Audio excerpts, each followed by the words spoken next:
नमस्कार। मैं छत्तीसगढ़ अखबार के यूट्यूब चैनल इंडिया आजकल के स्टूडियो से सुनील कुमार। कांग्रेस में बर्तन कुछ ज़्यादा खड़कते हैं आपस में। जब विपक्ष में बैठे रहते हैं उस समय करने को कुछ नहीं रहता, जब सत्ता में रहते हैं तब तो करने को बहुत कुछ रहता है।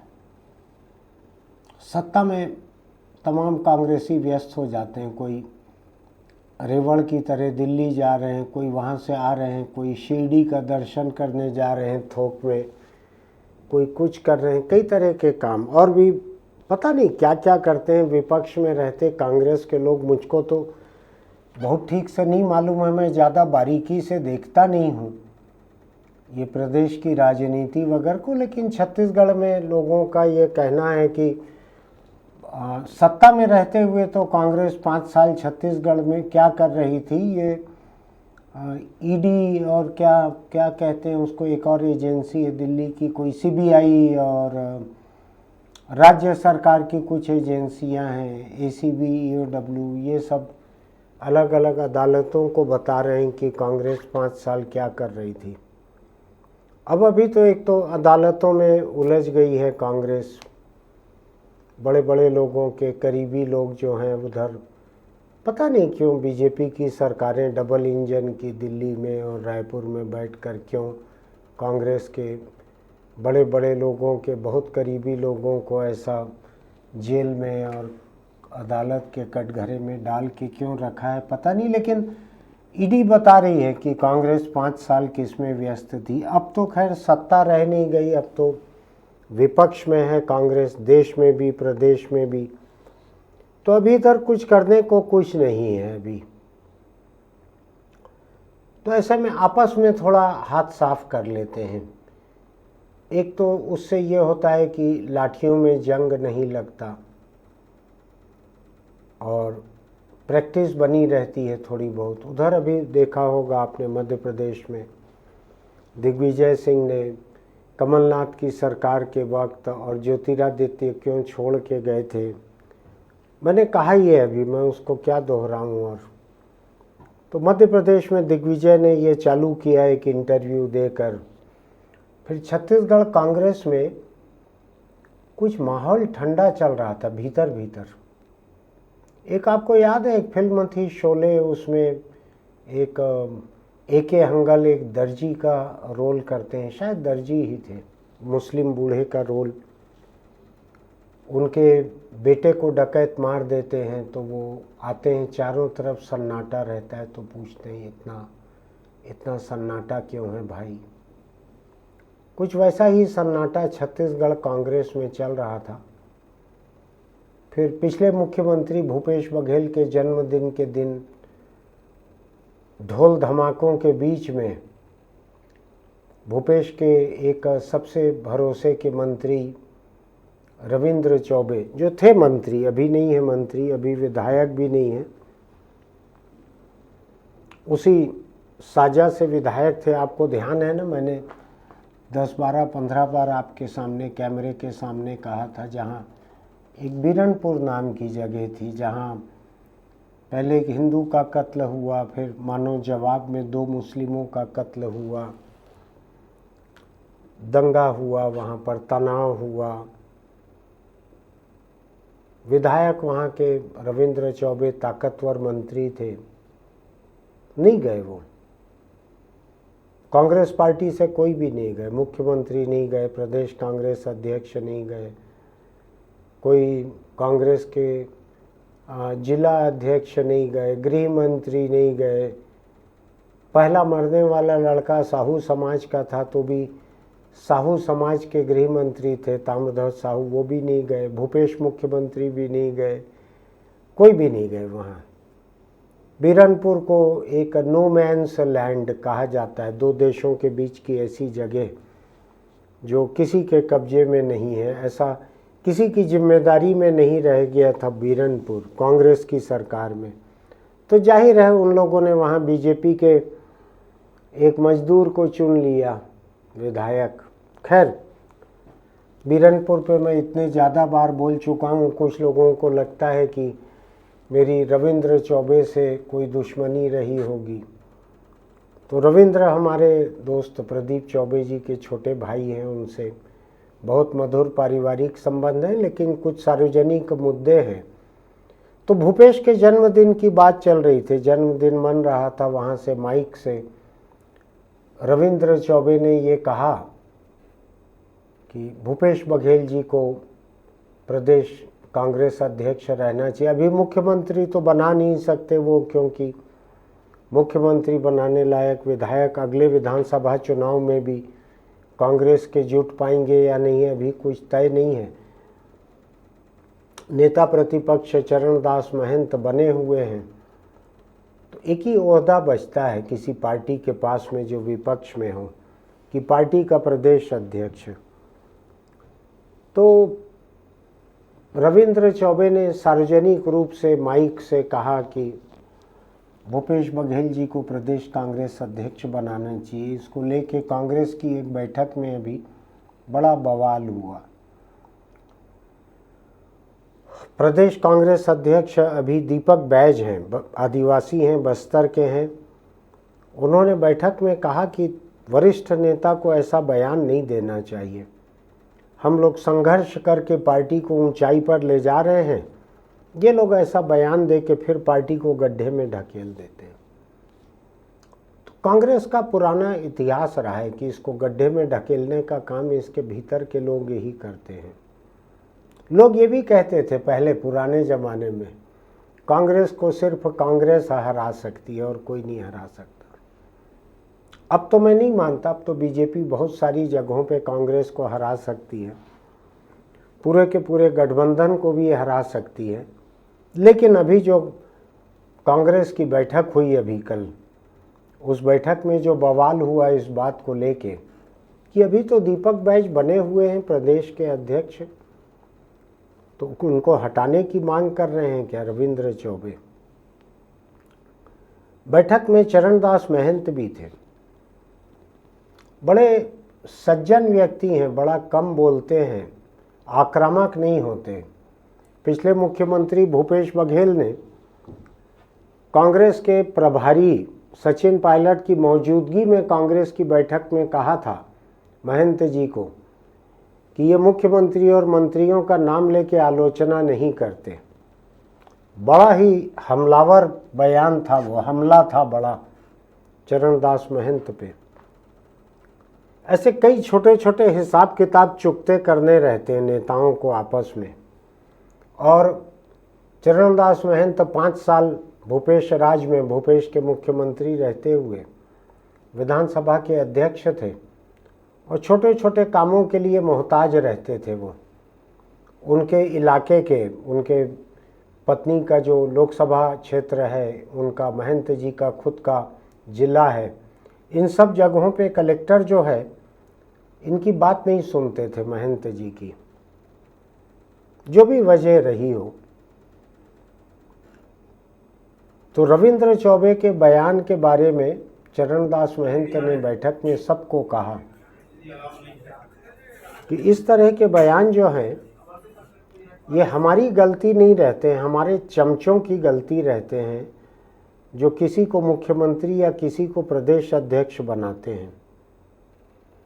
मैंने कोशिश की कल चरणदास महंत से रात में बात करने की, बात हो नहीं पाई, लेकिन ये लाइन उन्होंने कही, हमारे चमचों की गलती होती है। मैं समझ नहीं पाया, दीपक बैज प्रदेश अध्यक्ष हैं, महंत जी विधानसभा में नेता प्रतिपक्ष हैं, भूपेश बघेल तो भूतपूर्व मुख्यमंत्री हैं ही और कांग्रेस के राष्ट्रीय स्तर के भी एक बड़े पदाधिकारी हैं। इन तीनों ने तो ये बयान नहीं दिया था किसी को मुख्यमंत्री या प्रदेश अध्यक्ष बनाने का। अब चमचा कहा है, हमारे चमचों की गलती होती, किसको बोल रहे हैं महंत जी चमचा? मैं कोशिश कर रहा था मुझसे बात हो जाती, उनसे पूछता किसको कह रहे थे चमचा, लेकिन फिलहाल अभी मुझको लग रहा है कि ये रविंद्र चौबे के बयान के अलावा तो कोई ऐसा है नहीं। तो क्या रविंद्र चौबे को चरणदास महंत चमचा बोल रहे हैं, भूपेश बघेल का चमचा? संबंध अच्छे होंगे दोनों के, मुझको ध्यान है कि यूपी के चुनाव के दौरान रविंद्र चौबे की तबीयत बहुत बिगड़ी थी और भूपेश बघेल वहीं पर थे, मुख्यमंत्री थे छत्तीसगढ़ के, वहीं थे, शायद लखनऊ की बात है ये। होटल से लेकर किसी तरह दौड़ भाग करके भूपेश बघेल और विनोद वर्मा उनके राजनीतिक सलाहकार, इन्होंने दौड़ भाग करके रविंद्र चौबे को अस्पताल पहुंचाया था और बड़ी मुश्किल से रविंद्र चौबे की जान बची थी। तो रविंद्र चौबे सज्जन व्यक्ति हैं, वो इस एहसान को भूलते नहीं हैं। तो हो सकता है कि उस एहसान के बदले उन्होंने ऐसा कहा हो, या भूपेश के 5 साल के कार्यकाल में 5 साल मंत्री भी रहे रविंद्र चौबे, अतिरिक्त भरोसा भी रहा भूपेश बघेल का। तो क्या इस वजह से उन्होंने भूपेश को प्रदेश अध्यक्ष बनाने की बात कही है? जो भी वजह रही होगी। चरणदास महंत ने कहा है कि यह हमारे चमचों की गलती होती है। थोड़ा सा मुझको अटपटा लग रहा है, उन्होंने नाम तो नहीं कहा है, लेकिन अभी तो कुल रविंद्र चौबे ही मैदान में हैं जिन्होंने मांग की है प्रदेश अध्यक्ष बनाने की, भूपेश को इच्छा जाहिर की है। तो थोड़ा लड़ाई बढ़ते दिख रही है मुझको कांग्रेस की। अच्छा है, कम से कम पार्टी के भीतर जब लड़ाई चलती रहती है तो पार्टी जिंदा भी रहती है, नहीं तो पड़े रहते हैं सब लोग, अजगर की तरह पड़े रहते हैं विपक्ष में। अब सवाल यह है कि क्या रविंद्र चौबे को भूपेश बघेल का चमचा कहा जाए? महंत ने कहा तो है, और वो लापरवाही से नहीं बोलते हैं, सोच समझ के हमला करते हैं जब करते हैं। तो उन्होंने नाम नहीं लिया है, लेकिन कहा है हमारे चमचे लोग हमको मुख्यमंत्री बनाते हैं तो प्रदेश अध्यक्ष बनाते हैं। मैं छत्तीसगढ़ कांग्रेस की हालत देखता हूं इस बयानबाजी से थोड़ा सा अलग हटकर, तो इस पार्टी को खड़े होने का मौका मिल नहीं रहा है। जैसे ही कांग्रेस सरकार पर हमला करने की कोई कोशिश करती है, संगठन कांग्रेस, छत्तीसगढ़ कांग्रेस संगठन जिसके अध्यक्ष दीपक बैज हैं, तो पिछले मुख्यमंत्री भूपेश बघेल एक लाइन ले लेते हैं, तुरंत प्रेस कॉन्फ्रेंस करते हैं, तुरंत बयान देते हैं, तुरंत बाइट देते हैं एयरपोर्ट पे आते हुए जाते हुए, तुरंत सोशल मीडिया पर लिखते हैं। कांग्रेस के सामने कोई ज़्यादा गुंजाइश बचती नहीं है कुछ कहने की, कुछ करने की। लाइन तय कर चुके रहते हैं भूपेश बघेल। कांग्रेस के घर के भीतर का अपना मामला है, मेरा ज़्यादा तो लेना देना नहीं है, लेकिन चूंकि खबरों में आ गया है रविंद्र चौबे के सार्वजनिक बयान के बाद, इसलिए मैं सोचता हूँ, और मेरा ये भी मानना है कि लोकतंत्र में एक अच्छी सरकार जितनी जरूरी रहती है उतना ही एक मजबूत विपक्ष भी जरूरी रहता है। तो मैं चाहता हूं कि छत्तीसगढ़ में विपक्ष मजबूत रहे ताकि सरकार चौकन्नी रहे, ठीक से काम करे। लेकिन जो यहाँ लठैती चल रही है आपस में, लाठी में जंग न लग जाए इसलिए जो चल रहा है, और भूपेश बघेल रोज सुबह दोपहर शाम रात 4 टाइम 6 आवरली सोशल मीडिया पर पोस्ट करते हैं, या कोई बाइट देते हैं, या चिट्ठी लिखते हैं, कुछ न कुछ करते हैं। दीपक बैज को समझ भी नहीं पड़ता कि वो प्रदेश अध्यक्ष हैं कि नहीं है, वो क्या करें। जब तक उनका बयान टाइप हो तब तक भूपेश बघेल का बयान ट्वीट हो चुका रहता है, फेसबुक पे भी आ जाता है। तो कांग्रेस सक्रिय तो है, भूपेश को अध्यक्ष भी बनाना चाहते हैं रविंद्र चौबे, लेकिन अभी तो अध्यक्ष दीपक बैज है। तो दीपक बैज को या प्रदेश कांग्रेस को काम करने का मौका मिल नहीं रहा है, इतना तेजी से भूपेश बघेल काम कर रहे हैं। शायद 5 साल के जुटाए हुए साधन सुविधा सब उनके साथ में हैं। उनका सोशल मीडिया अकाउंट जो है बिजली की रफ्तार से मैनेज होता है, उनके बयान, उनका बाइट, उनका सब कुछ। तो हो सकता है कि वो प्रदेश कांग्रेस अध्यक्ष के मुकाबले अधिक तैयार हों, अधिक सक्षम हों। पार्टी के साथ विसंगति ये है कि पार्टी यहाँ नेता किसको बनाकर चल रही है, किसको मानकर चल रही है। एक तो भूपेश बघेल का हमला जो है, जैसा मैंने कहा कि हर 6 घंटे में कुछ न कुछ नया उनके तरफ से आता है। अब देखेंगे तो 24 घंटे में 4 से ज़्यादा ही आता होगा। एक और बात जो है वो कांग्रेस के ऊपर प्रेत के साये की तरह, जो लोग मानते हैं प्रेत को, मैं तो नहीं मानता हूँ, छत्तीसगढ़ कांग्रेस पे प्रेत बाधा की तरह एक बात घूम रही है। वो है ईडी, सीबीआई, एसीबी और ईओडब्ल्यू के मामले जो अलग अलग अदालतों में चल रहे हैं। आए दिन छापे, आए दिन गिरफ्तारियां, आए दिन जमानत की अर्जी, आए दिन जमानत का विरोध, आए दिन नई चार्जशीट। आपको लग रहा है कि पिछले 2 साल में, 3 साल में एक भी हफ्ता ऐसा गुजरा हो, जब भूपेश बघेल की सरकार थी तब भी, और अब करीब 1.5 साल से वो जो सरकार के बाहर हैं तब भी, एक भी हफ्ता ऐसा गुजरा है जो भूपेश के कार्यकाल के दौरान जो जो हुआ है उसको लेकर इन एजेंसियों का जो कहना है, मुझको नहीं मालूम है। मैं दारू पीता नहीं हूँ, मैंने खरीदा नहीं था, तो मुझको असली, नकली, फर्जी, नकली होलोग्राम, ओवर रेट की दारू मुझको नहीं पता है। व्यक्तिगत रूप से मैं उससे प्रभावित नहीं हुआ हूँ। लेकिन जो ईडी जो पेश कर रही है कोर्ट में, हर दिन कुछ न कुछ पेश कर रही है, कोई न कोई चार्जशीट जारी हो जाती है, पीडीएफ आ जाता है, अखबार वाले फिर खबर बनाने में लग जाते हैं, फिर डीएमएफ का आ जाता है, फिर कोयला घोटाला आ जाता है, फिर महादेव का आ जाता है, सट्टा, मैं भगवान की बात नहीं कर रहा हूँ, महादेव नाम से सट्टा चल रहा है।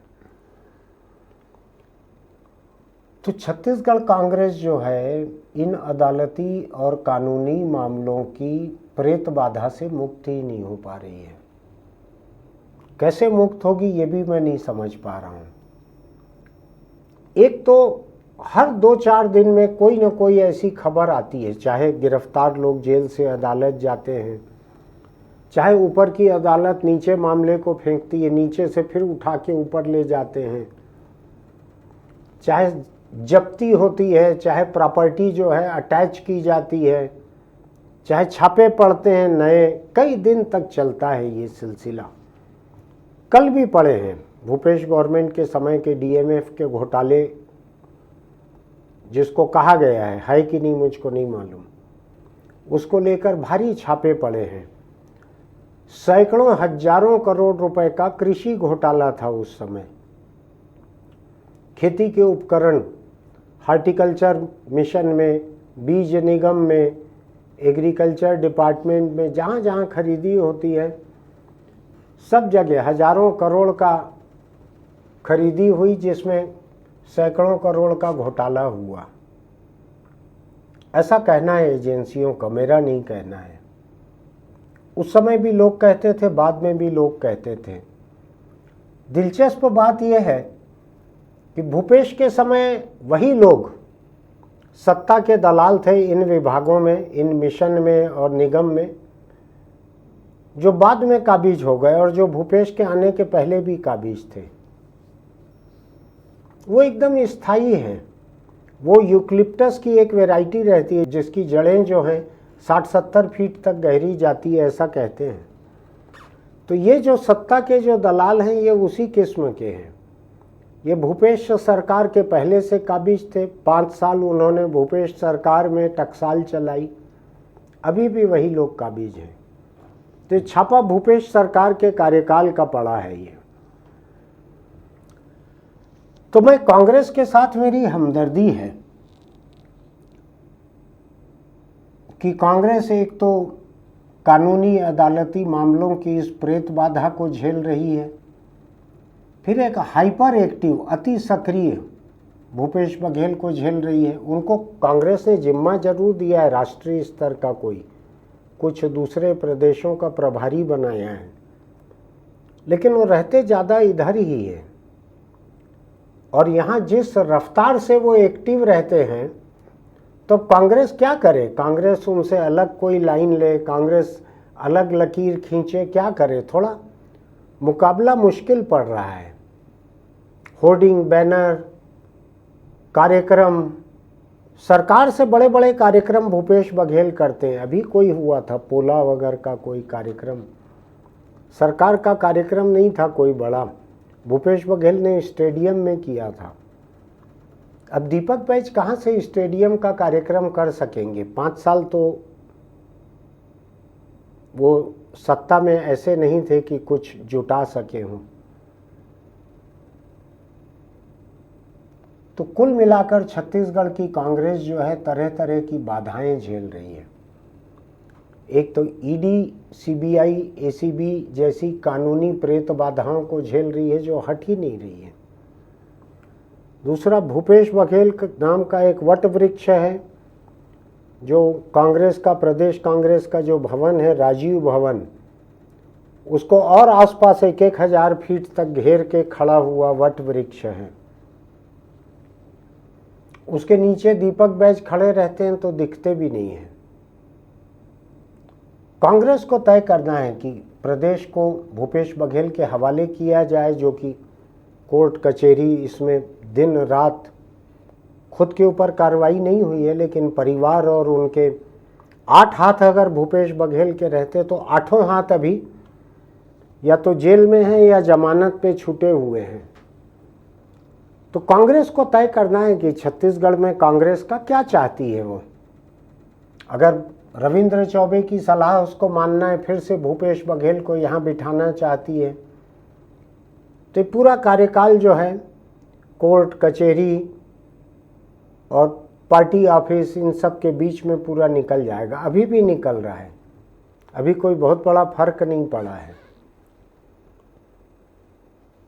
कांग्रेस की प्राथमिकता में छत्तीसगढ़ कहीं नहीं है। अभी जो कुछ है बिहार है। अभी सफ़ेद टी शर्ट जो है वो बिहार में है, उसके बाद हो सकता है बंगाल भी चले जाए। इधर छत्तीसगढ़ में अभी कोई काम नहीं है। इधर कोई वोटर अधिकार यात्रा वात्रा भी कुछ अभी नहीं लगना। इधर वोट ही नहीं है अभी 3.5 साल कोई।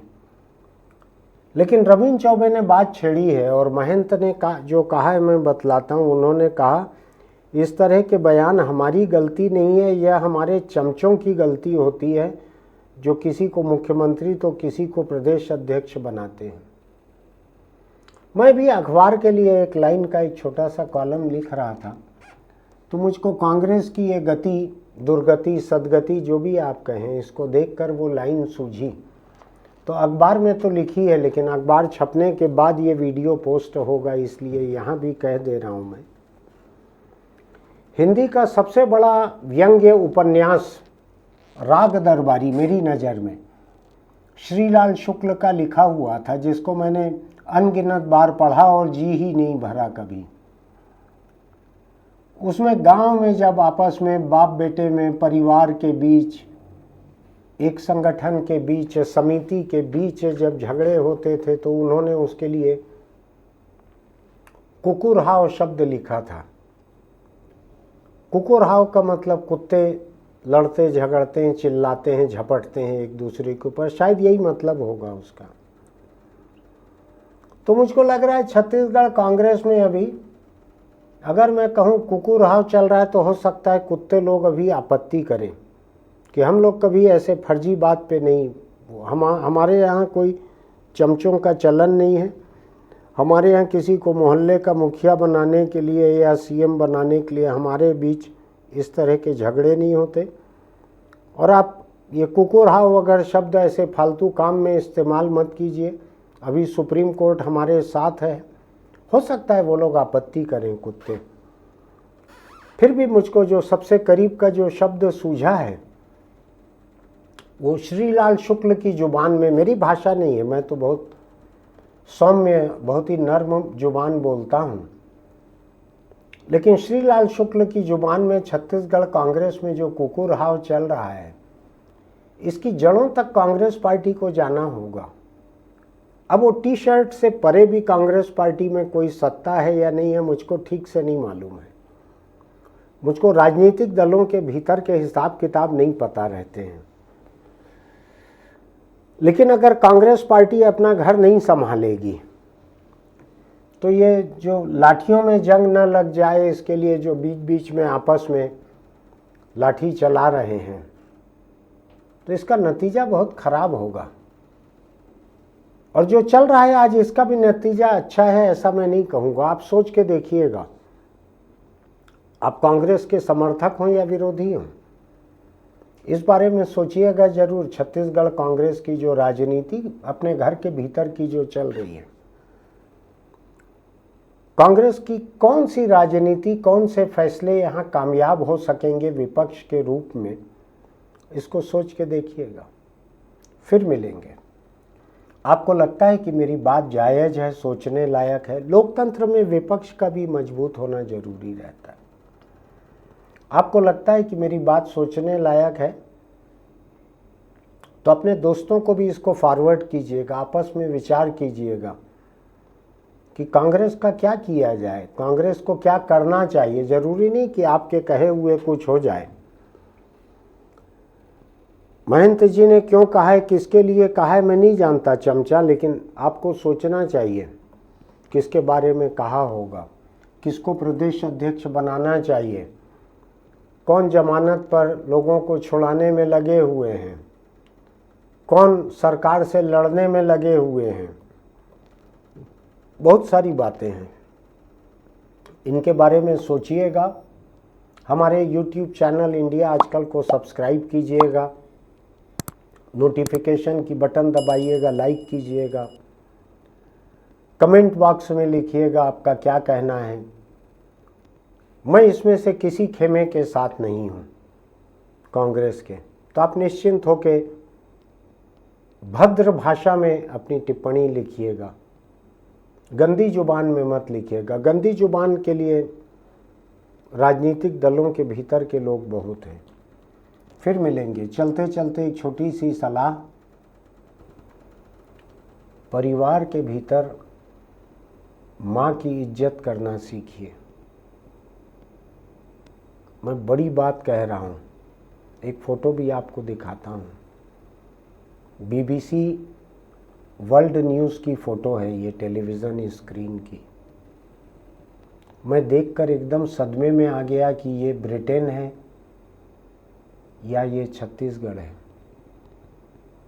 आपको मालूम है ब्रिटेन में जितनी महिलाओं को अनजान लोगों ने मारा है, मार डाला है, जितनी महिलाओं का कत्ल अनजान लोगों ने किया है, उससे ज़्यादा महिलाओं का कत्ल उनके बेटों ने किया है। आप थोड़ा बात को बारीकी से समझिएगा। जितनी महिलाओं को अनजान लोगों ने मार डाला है ब्रिटेन में, उससे ज़्यादा लोगों को उनके बेटों ने मारा है, ज़्यादा महिलाओं को उनके बेटों ने मार डाला है। मुझको छत्तीसगढ़ में भी ऐसी बहुत सारी घटनाएं दिख रही है। लोग माँ को मार रहे हैं, बाप को मार रहे हैं। अभी कल जमीन बाप के नाम की बेचना चाहता था बेटा, बाप बेचने नहीं देता था, कुल्हाड़ी से काट डाला बाप को। घर के भीतर के तनाव को कम रखिए। मैं बताता हूँ, जिस परिवार में हिंसक माहौल रहता है वहाँ के बच्चे भी हिंसक बनते हैं, बहुत बड़ा खतरा रहता है। हो सकता है अहिंसक बन जाएं, लेकिन हिंसक बनने का खतरा बड़ा रहता है। परिवार के भीतर तनातनी और हिंसा मत होने दीजिए। आप अपने अगली पीढ़ी को जो ज़मीन जायदाद देना चाहते हैं, तो आप ज़मीन तो नहीं दे पाएंगे, हिंसा ज़रूर दे देंगे उनको, और आप जेल चले जाएंगे हिंसा करके। आपकी आल औलाद जो है वो हिंसक मुजरिम भी बन जाएगी। तो परिवार के भीतर तनातनी और हिंसा मत होने दीजिए। आज की मेरी सलाह यही है। फिर मिलेंगे।